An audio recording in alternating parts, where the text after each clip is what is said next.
For today's 5-minute psychology, why being chosen feels like a drug, then leaves you emptier than before.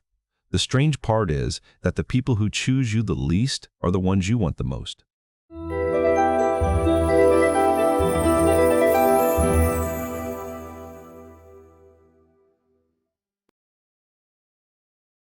Being chosen feels like love, but it behaves like a drug. There is a specific rush when someone finally turns toward you. The text that comes after silence. The invitation you almost gave up on. For a moment you feel selected, special, real. Then it fades, and you find yourself waiting for the next signal. You are not shallow for this. Almost everyone has chased the feeling of being picked in a relationship, a friendship, a family that handed out approval and rations. But here's what is strange. The people who chose you reliably never made you feel this way. The pull was always strongest with the ones who kept you guessing. The hit of being chosen is not strongest when you are loved. It is strongest when you are unsure. B.F.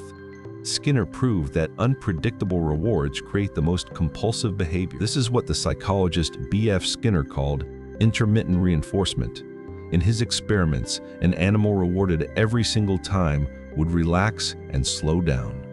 An animal rewarded sometimes, on no clear schedule, would press the lever the hardest and the longest. Predictable reward is safe, so the brain stops urgently chasing it. Unpredictable reward keeps the brain on alert, flooding it with anticipation. The not knowing is the engine.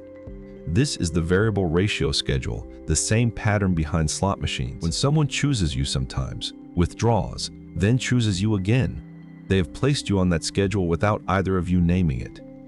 The inconsistency is not a flaw in the connection. To your nervous system, it is the connection. You are not broken for wanting them more when they pull away. You are running a predictable program. Somewhere, a younger you learned that love was something you had to earn back. It is late, past midnight, and you are lying in bed with your phone face down on the mattress. You turn it over. Nothing. You turn it back.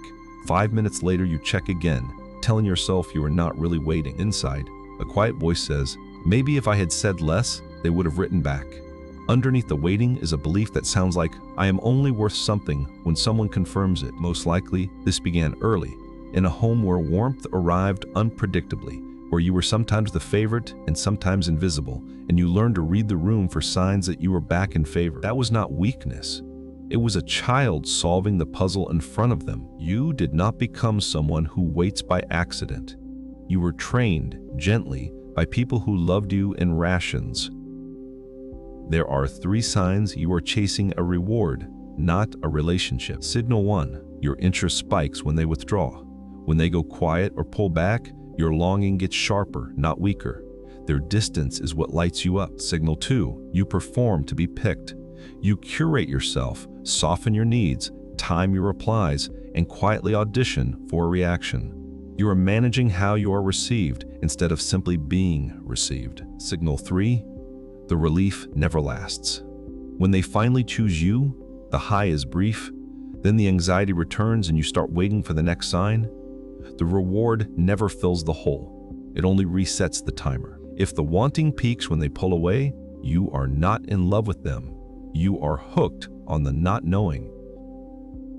The moment you stop performing to be chosen is the moment you get to choose. The next time you catch yourself refreshing the screen, holding back a text, or shrinking to stay likable, pause and name it out loud, even quietly. Say, I am performing to be picked right now. Then ask one question. If I knew I was already enough, what would I do in the next 5 minutes that has nothing to do with them? At first, this feels like loss, like you were giving up the game right before you might have won. But something steadies. When you stop staking your worth on their verdict, their inconsistency loses its grip. The phone stops being a slot machine and becomes just a phone. Being chosen was never the prize.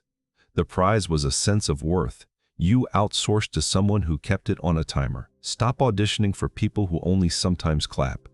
The moment you choose yourself, the schedule loses its power, and so does anyone running it.